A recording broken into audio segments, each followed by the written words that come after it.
আপনাদের সবাইকে আমার ফেসবুক চ্যানেলে অনেক অনেক ধন্যবাদ। আজকে যেহেতু শনিবার আর একটা নিরামিষ রেসিপি নিয়ে চলে এলাম।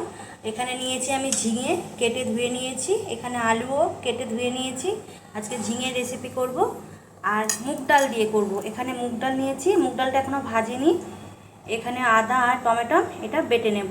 আলুগুলো ভেজে নেব। আলুটা একটু ভেজে নিয়েছি, এরপরে ঝিঙেগুলো দিয়ে দেবো।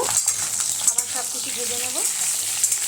ঝিঙেটা আলুটা ভাজা হয়ে গেছে, এবারে আমি এটা তুলে নেব।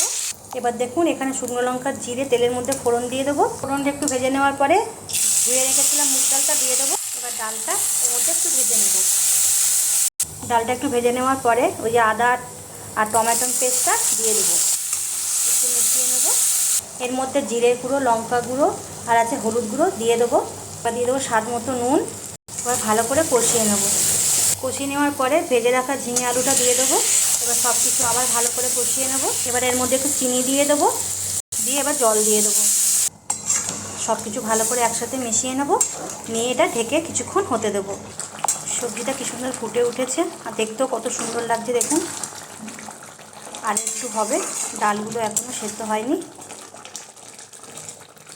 হয়ে গেছে, এবার আমি নামিয়ে নেব।